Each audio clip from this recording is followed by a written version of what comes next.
Conquiste sua casa própria sem pagar R$ 1 de entrada. Sem enrolação aqui, eu vou direto ao ponto. Primeiro lugar, veja primeiro qual o valor do seu estado, da sua cidade aí, o valor máximo que entra no programa. Ou seja, qual é o valor que a Caixa Econômica aí foi liberada, porque isso depende muito de estado para estado. Tem estado que libera R$ 150 mil no plano, tem estado que é 180 mil. Então, isso varia muito de região em região. Então, veja primeiro, pergunte o corretista aí do seu banco, da Caixa Econômica aí da sua cidade, qual o valor máximo de financiamento para entrar no plano Minha Casa Minha Vida, certo? É uma primeira dica que eu lhe dou. Outra coisa, como é que você vai conseguir... A maioria de vocês, eu não sei se vocês sabem, hoje o financiamento da casa é só até 80%, ou seja, a Caixa Econômica Federal, ela só financia pelo plano 80% do valor total do imóvel. O que quer dizer isso? E os outros 20%? Os outros 20% você que vai ter que dar de entrada na Caixa Econômica. O valor você vai ter que tirar do seu bolso para pagar esses 20% do financiamento total do imóvel. Uma segunda dica que eu dou, veja primeiro qual é o valor que vai ficar a documentação. Isso mesmo, a documentação não está incluso no financiamento. Lembre sempre desse detalhe. Antes de adquirir sua casa, para quando você não começar no processo de adquirir seu imóvel, chegar lá na hora e falar bem assim, ó, você vai ter que dar 20% do valor, você vai ter que pagar a documentação e você ficar assustado e ficar decepcionada com isso. Então, procure saber primeiro qual é o valor em média que vai ficar a documentação, qual é o valor da entrada que você vai dar, que é 20% correspondente do valor total do seu imóvel que você vai adquirir, certo? Então, fique atento com isso aí. Outra dica que eu dou, a terceira dica que eu dou, procure uma construtora.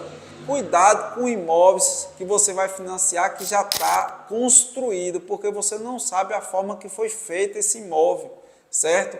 Então procure saber se essa pessoa que construiu essa casa foi realmente um bom profissional, foi uma empresa de respeito, que tem nome na cidade. Então procure saber primeiro, informar quem for o responsável pelaquela construção, quem construiu sua casa. É outra dica que eu lhe dou. E a quarta e última dica que eu dou, gente, é o seguinte. Vamos supor que seu imóvel aí na sua cidade é financiado a 150 mil. Então, você vai ter que pegar os 150 mil reais e tirar os 20%, abater 20% a menos desse valor, que você vai saber o tanto de entrada que você vai ter que dar e o tanto que vai ser financiado pelo banco.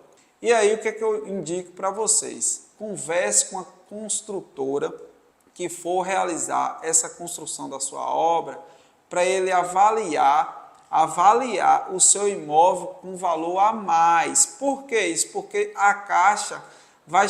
Um exemplo, se você está comprando seu imóvel por 120 mil reais no preço da construtora, a construtora ela vai avaliar, falar que foi 150 mil, que é o valor máximo financiado pelo banco. Ou seja, você vai ter 30 mil reais a mais de crédito já para dar entrada nesse imóvel. Ou melhor, se você também trabalha carteira assinada e nunca mexeu no seu FGTS, esse FGTS que está lá e você nunca retirou ele, serve também de entrada do imóvel. Lembre sempre disso. Ou seja, antes de você tomar providência, gastar seu tempo, correr atrás de imóveis para financiar e para não ter surpresa durante o processo, veja esses detalhes todinho antes. Primeiro, a documentação, quanto fica em média na sua cidade, quanto sua cidade financia, qual o valor máximo do financiamento da Minha Casa Minha Vida e do programa da Caixa Econômica na sua cidade. E veja também uma construtora de responsabilidade. E se sua casa já foi construída, a que você está almejando financiar, veja também quem for o responsável pelaquela construção, para depois que correr todo o processo de financiamento, você já estiver lá dentro, não ter surpresa, tá certo? Fica com Deus, até a próxima e tamo junto. Valeu!